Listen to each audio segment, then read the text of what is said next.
शापित हवेली का राज। अंधेरी रात का सन्नाटा था। चारों ओर केवल झींगुरों की आवाज थी। गांव के पास एक पुरानी सुनसान हवेली खड़ी थी, जिसके बारे में कहा जाता था कि वहां भूत प्रेत का वास है। दो दोस्त रितेश और अनिरुद्ध बाइक से हवेली के पास पहुंचते हैं। वे इस श्रापित हवेली का सच जानने आए हैं। रितेश और अनिरुद्ध हवेली के सामने खड़े होते हैं। रितेश का चेहरा गंभीर है, जबकि अनिरुद्ध हंसते हुए बोलता है। रितेश कहते हैं, इस हवेली में जो गया वापस लौटकर नहीं आया।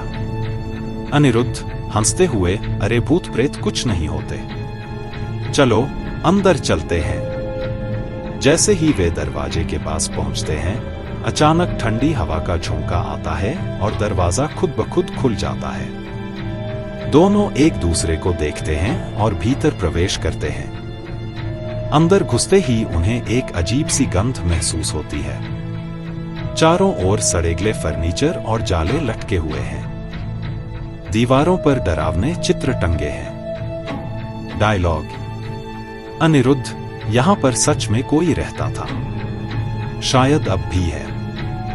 रितेश, मुझे यहां अजीब लग रहा है, हमें वापस चलना चाहिए। जैसे ही वे सीढ़ियों की तरफ बढ़ते हैं, उनके पीछे से सरसराहट की आवाज आती है।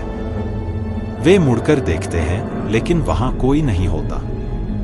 उनके चेहरे पर डर साफ झलकता है। दोनों तहखाने के दरवाजे के पास पहुंचते हैं, जो खुद ब खुद खुल जाता है। अंदर हल्की सी मोमबत्ती की रोशनी दिखती है। अनिरुद्ध हिम्मत करके भीतर कदम रखता है। रितेश उसके पीछे पीछे आता है। जैसे ही वे तहखाने में उतरते हैं, एक बुढ़िया की आत्मा प्रकट होती है। उसके चेहरे पर गुस्से की झलक और आंखें लाल हैं। वह धीरे धीरे उनकी तरफ बढ़ती है। दोनों जान बचाने के लिए भागने की कोशिश करते हैं। वे हवेली से बाहर भागने की कोशिश करते हैं, पर दरवाजा अचानक बंद हो जाता है। दोनों दरवाजे को जोर जोर से पीटते हैं और अंततः बाहर निकल जाते हैं। बाहर आते ही हवेली फिर से सामान्य दिखने लगती है। दोनों एक दूसरे को देखते हैं और भाग जाते हैं। जैसे ही वे दूर जाते हैं, हवेली की खिड़की में बुढ़िया का चेहरा दिखता है। वह एक खौफनाक मुस्कान के साथ उन्हें देखती है। आपने शीर्षक अंडरस्कोर को सब्सक्राइब किया है?